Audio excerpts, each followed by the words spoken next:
ഒരുപാടൊന്നും സംസാരിക്കാറില്ല, പക്ഷെ സംസാരിക്കുന്നത് ജിൻഡോയ്ക്ക് നല്ല രീതിയിൽ ഗുണം ചെയ്യുന്നുണ്ട്. ഇപ്പൊ ഈ കഴിഞ്ഞ ദിവസത്തെ കാര്യം തന്നെ എടുക്കൂ. ആ ഒരു കയറ് കെട്ടി കൊടുക്കുന്ന ആ ഒരു ടാസ്ക്, നോറയും ജിൻഡോയും കൂടെ ചെയ്ത ടാസ്കില് സ്വാഭാവികമായിട്ട് നോറ പറയുന്നുണ്ട്, എനിക്ക് ഒട്ടും സ്മോക്കിങ്ങിന്റെ കാര്യം ഇഷ്ടമല്ല. പക്ഷെ അയാള് ആദ്യം തന്നെ എന്നെ സ്മോക്കിങ്ങിന്റെ കാര്യം പറഞ്ഞു, എന്നെ അങ്ങോട്ട് കൊണ്ടുപോയി, അതോടെ എന്റെ മൂഡ് സ്പോയിലായി എന്നൊക്കെ പറഞ്ഞിട്ട് ആ ഒരു ടാസ്കിലെ നിസ്സഹകരണത്തെ ന്യായീകരിക്കാനായിട്ട് നോറ ശ്രമിച്ചപ്പോ ആ ഒരു അവസരം വളരെ ഭംഗിയായിട്ട് ജിൻഡോ ഉപയോഗിച്ചു. നോറ പറഞ്ഞത് കള്ളമാണ് എന്ന് സ്ഥാപിച്ചെടുക്കാൻ ജിൻഡോയ്ക്ക് സാധിച്ചു. ബിഗ് ബോസ് വീട്ടിൽ ഏറ്റവും അധികം കള്ളങ്ങൾ പറഞ്ഞിട്ടുള്ള ആളാണ് ജിൻഡോ. പക്ഷെ ഇന്നലെ നോറ പറഞ്ഞത് കള്ളമാണെന്ന് ജിൻഡോയ്ക്ക് അവിടെ പ്രൂവ് ചെയ്യാൻ പറ്റി. കാരണം ജിൻഡോ പറഞ്ഞു സ്മോക്ക് ചെയ്യാൻ പോകണം, ടോയ്ലറ്റിൽ പോകണം എന്നൊക്കെ പറഞ്ഞു. പക്ഷെ അവിടേക്ക് പോയിട്ടില്ല എന്നുള്ളതാണ് വാസ്തവം. അത് അവിടെ ഇരിക്കുന്ന എല്ലാവരും കാണുകയും ചെയ്തു.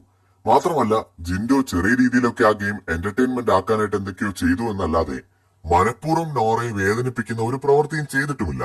ഇതും അവിടെയുള്ള മറ്റു മത്സരാർത്ഥി